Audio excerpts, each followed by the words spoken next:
A paz do Senhor, queridos irmãos, queridos alunos da nossa EBD, alunos da classe Abraão e Sara,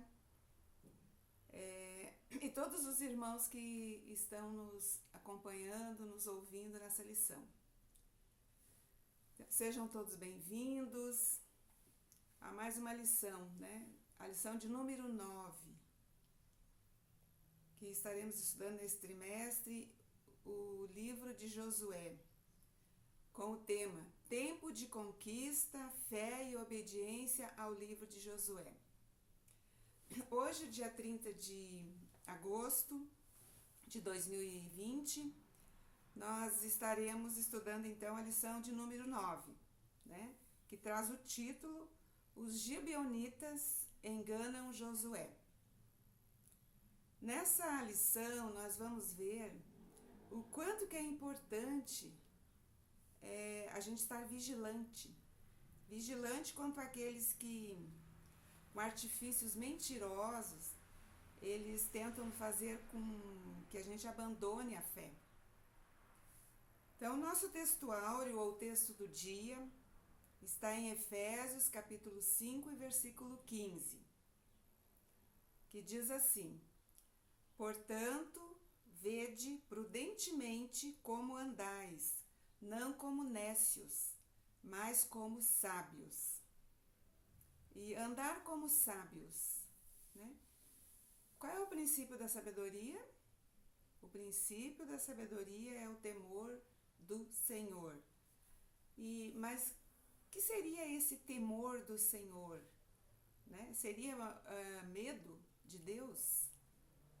Não, irmãos? Nós sabemos que o temor do Senhor é aquele respeito, aquela admiração que nós temos pelo nosso Deus, o nosso Deus Todo-Poderoso, Criador dos céus e da terra, Aquele sentimento de admiração que nós temos. Alguém que é imensuravelmente maior do que nós, superior a nós. Então, nossa leitura de classe, ou texto bíblico, se encontra em Josué, capítulo 9, do versículo 1 ao 6, e depois o 15 e o 16. Vamos ler, irmãos. E sucedeu que, ouvindo isto, todos os reis que estavam aquém do Jordão, nas montanhas e nas campinas, e em toda a costa do grande mar, em frente do Líbano, os heteus e os amorreus, os cananeus, os perizeus, os heveus e os jebuseus. Se juntaram eles de comum acordo para pelejar contra Josué e contra Israel.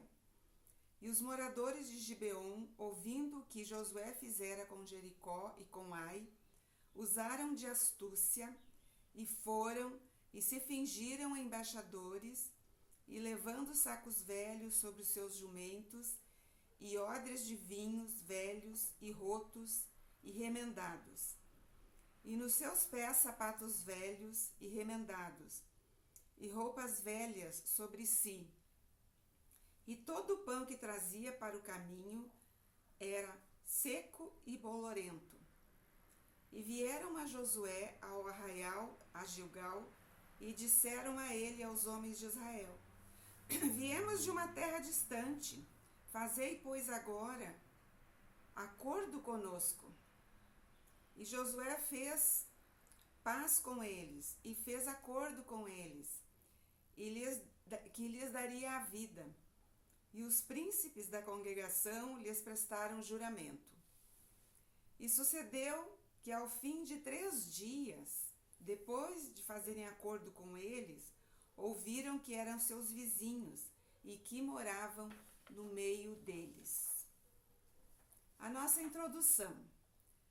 Então, a nossa introdução vai falar ali, que o povo vizinho ali, onde estava o acampamento de Josué, o acampamento do povo de Israel, o povo, eles estavam amedrontados, A notícia a respeito da vitória, do povo de Israel sobre Jericó e sobre Ai tinha se espalhado rapidamente.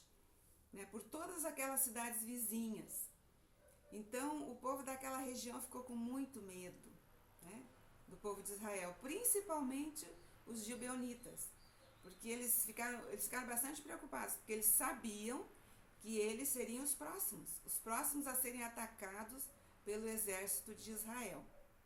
Então o medo, ele fez com que os gibeonitas desenvolvessem um plano ardiloso, né, contra o povo de Deus.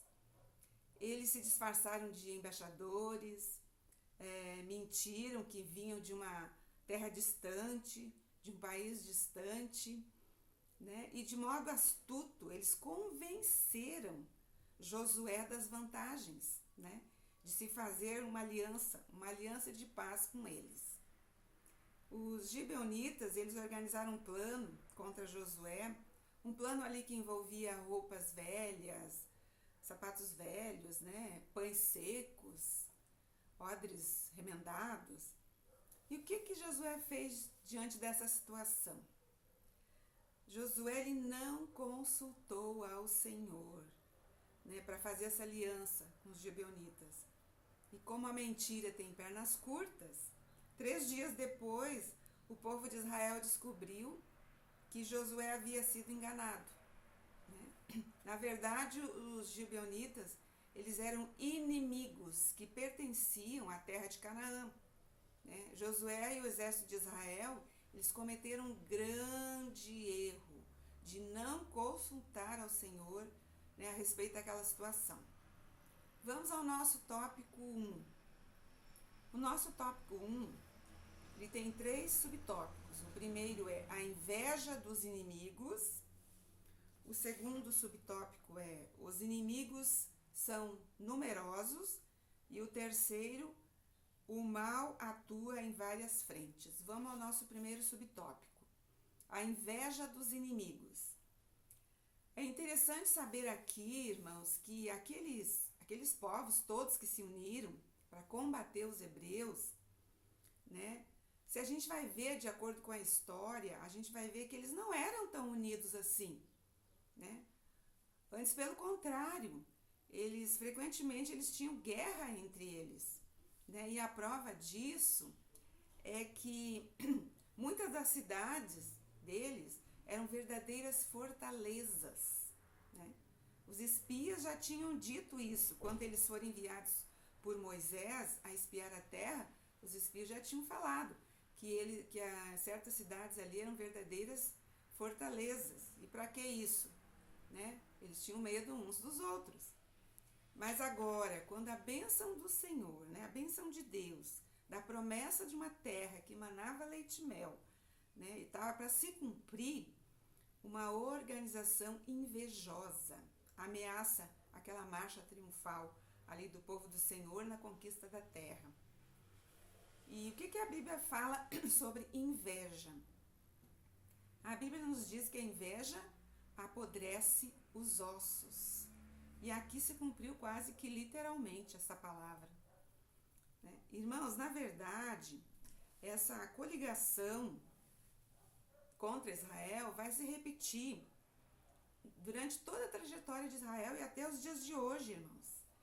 Tem povos que se unem para derrotar Israel.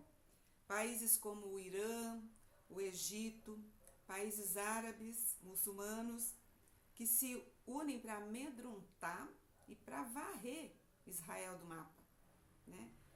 E assim também é com a igreja, a trajetória da igreja também acontece isso. O inimigo, ele une uma coligação de agentes do mal, né, para desestabilizar a obra do Senhor. Mas como diz um louvor que nós conhecemos muito bem, a igreja segue caminhando. A igreja segue caminhando. No nosso subtópico 2, nós temos os inimigos são numerosos. Então é impressionante, né? A quantidade de povos que se uniram ali contra Israel. Tem os heteus, os amorreus, os cananeus, os perizeus, os heveus e os jebuseus.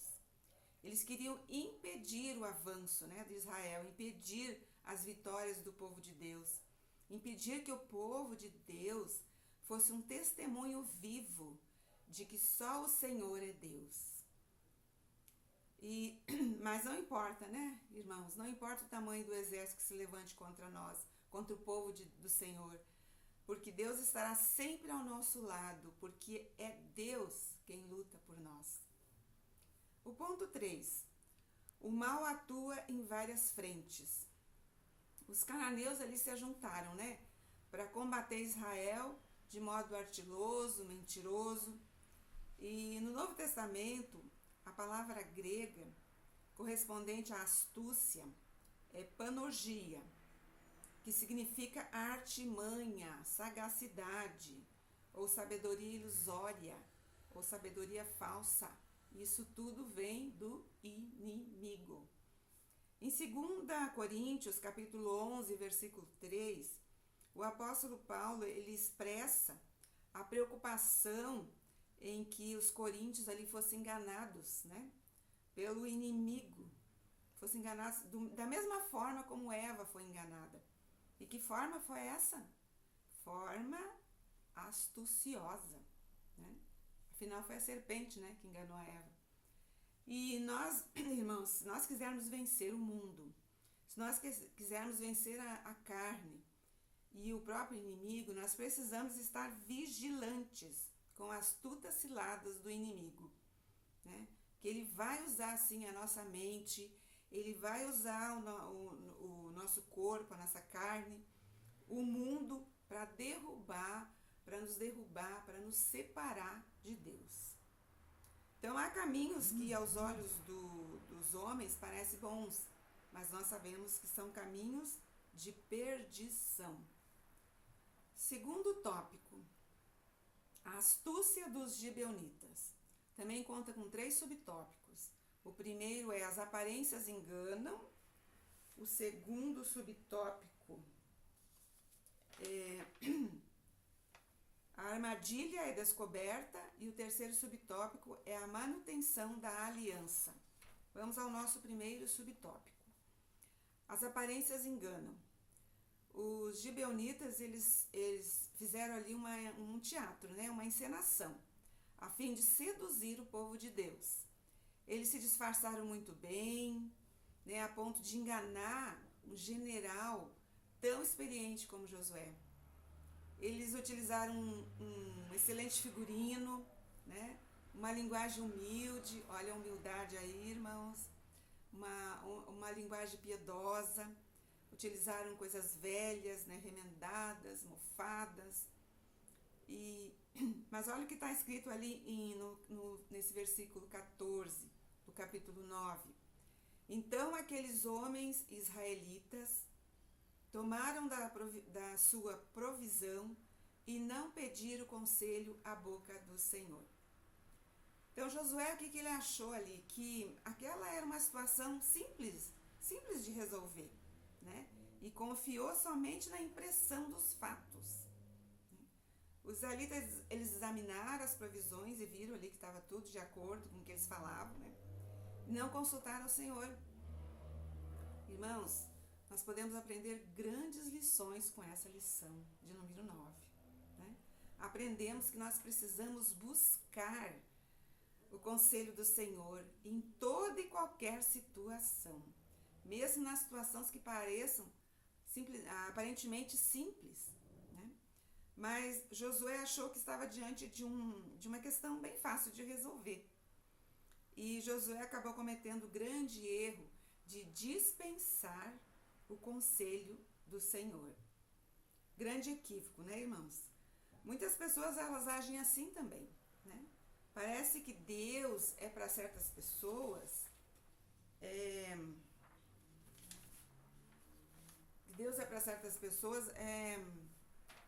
só aquele Senhor das causas impossíveis, né? Quando não tem mais jeito, né? Quando, em último caso, buscam ao Senhor. Se nada mais resolve, então agora é hora de clamar ao Senhor. E viver assim, irmãos, é um grande erro. Deus é o nosso Pai, né? Ele está sempre ao nosso lado. Nós precisamos buscar o conselho do nosso Pai diariamente, né? Nas coisas difíceis, nas coisas impossíveis, mas também nas coisas rotineiras, né? Irmãos, nós precisamos atrair a presença do Senhor com toda e qualquer situação. E isso se chama o que, irmãos? Intimidade. O inimigo de nossas almas também utiliza as mesmas estratégias dos gibeonitas. Ele mostra sempre o lado bom da coisa, né? Josué e os príncipes de Israel, eles deixaram-se levar pelas aparências, cometendo aquele grande equívoco, né, e pagaram um alto preço por isso, de não pedir conselho ao Senhor. No ponto 2, a armadilha é descoberta. Então, 3 dias depois, né, eles descobriram ali que os embaixadores não eram embaixadores, que não vinham de uma terra longínqua, né, mas na verdade eles eram inimigos vizinhos. Né? Então o povo de Israel começou a reclamar, né, se indignar com os líderes. Né? Como que eles deixaram se enganar pelos gibeonitas? Né? Irmãos, nós sabemos que Deus estabelece líderes, Deus estabelece autoridades, aos quais nós temos que respeitar, temos que honrar. Só que na situação aqui, Deus ele não ficou irado com o povo. Por que Deus não ficou irado com o povo de reclamar? Porque ele achou justa a indignação do povo. O problema foi criado pelos próprios líderes, quando não pediram conselho ao Senhor. Olha só a responsabilidade, irmãos, de um líder de não pedir conselho ao Senhor. Ponto 3. A manutenção da aliança. Então, não pediram conselho ao Senhor, né? Se deveriam ou não acolher aquela gente, mas eles acreditaram simplesmente no que? Na aparência. E acreditaram na história contada pelos gibeonitas. E depois que fizeram o juramento que iriam ajudá-los, não poderiam mais voltar atrás. Josué, mesmo diante da crítica, né, da grande crítica ali do povo, ele não mudou os termos da convenção de paz que ele tinha feito ali. Afinal, né, era pecado. José sabia que era pecado, né, usar o nome do Senhor em vão, né, e eles tinham jurado em nome do Senhor que deixariam os gibeonitas viverem. Né? Eles tinham um compromisso com a palavra dele, com a palavra do Senhor. E quebraram um juramento, um juramento que envolve o nome de Deus, o nome do Senhor, é anátema, é maldição. Né? E isso faz com que a ira do Senhor se volte contra nós. Irmãos, infelizmente, né, quantas vezes nós nos comprometemos de fazer alguma coisa, de realizar algo para o Senhor, e simplesmente nós esquecemos, ou nós desanimamos do propósito, e ocorre que o Todo-Poderoso, ele espera, ele aguarda de nós o compromisso da aliança que foi firmada. Então a Bíblia diz que é melhor a gente não votar do que a gente votar e não cumprir o voto. Nosso último tópico, o tópico 3, uma história de juízo e misericórdia. Esse tópico 3 também nós vamos contar com 3 subtópicos. O primeiro, os gibeonitas são punidos. Segundo, uma significativa mudança. E no terceiro, bênção no lugar de maldição. Primeiro subtópico, os gibeonitas são punidos. Então, o que acontece ali com os gibeonitas, já que eles não iam ser mortos, né? Então, quando Josué viu que havia sido enganado, Josué ele ficou muito bravo, né? Os gibeonitas então passaram, a partir dali, a ser escravo do povo de Israel. Então, daquele dia em diante, os gibeonitas eles seriam rachadores de lenha e tiradores de água para a congregação. E para a manutenção do altar do Senhor, isso acontece até o dia de hoje.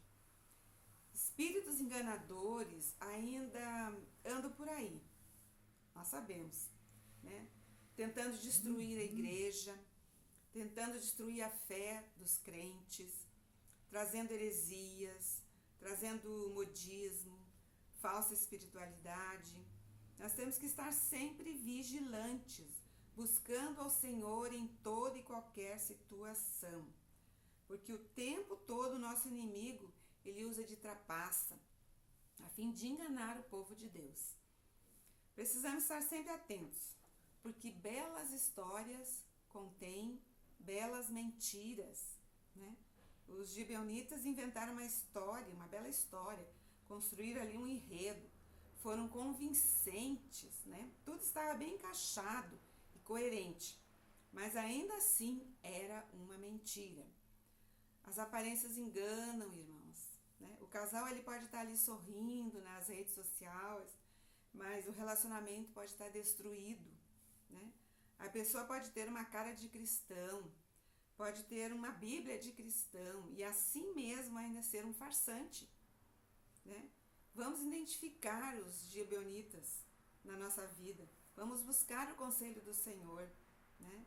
Para não ser enganado com belas histórias que contêm belas mentiras. Irmãos, nós precisamos olhar para o Senhor e não para as circunstâncias. Quando o povo de Deus se permitiu ser levado pelas circunstâncias, olha o que aconteceu, se deu mal, né? Que Deus nos dê discernimento espiritual para entender as coisas espirituais. Ponto 2. Uma significativa mudança.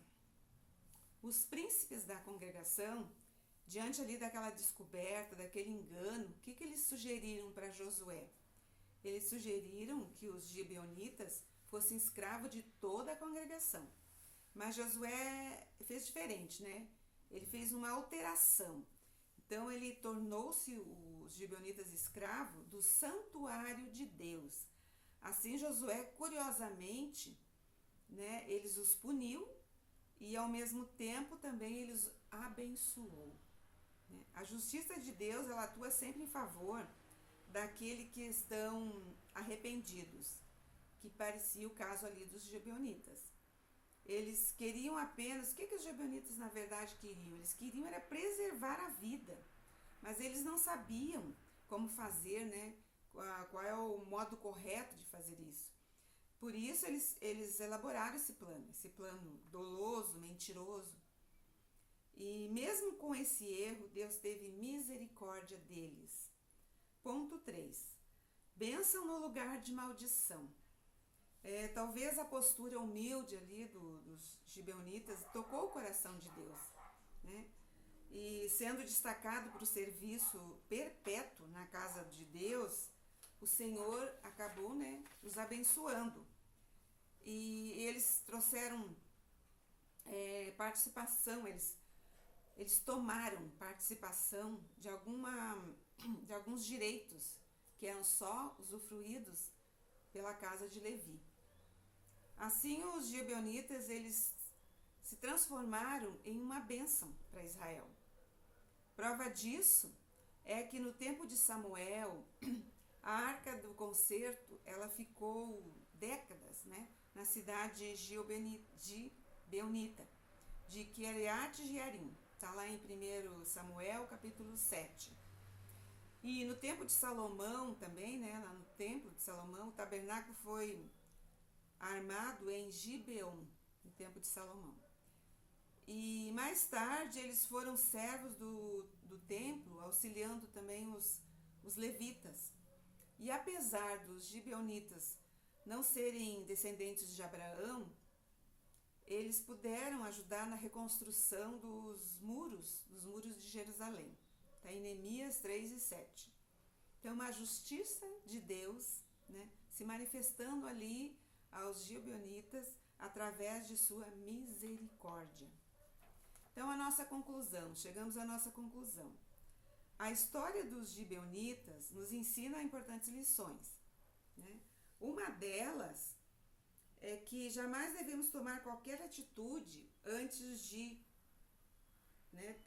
consultar ao Senhor.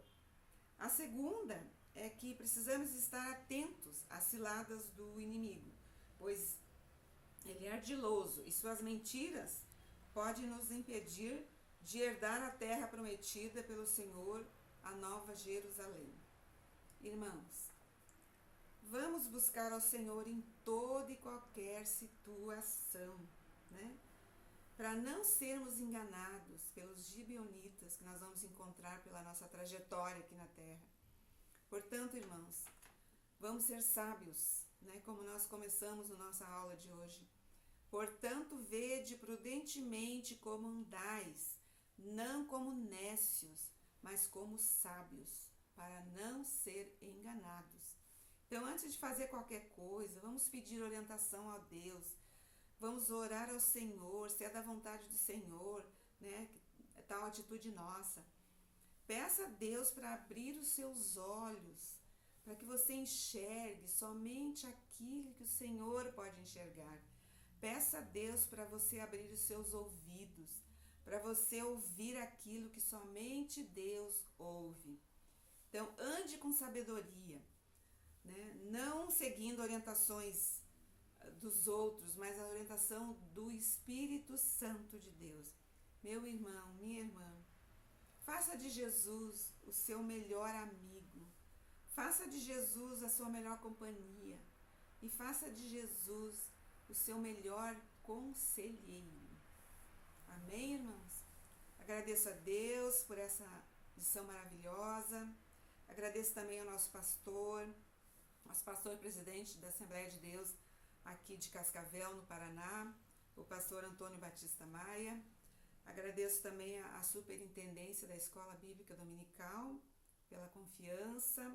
Um abraço a todos. Deus os abençoe em nome de Jesus. Amém.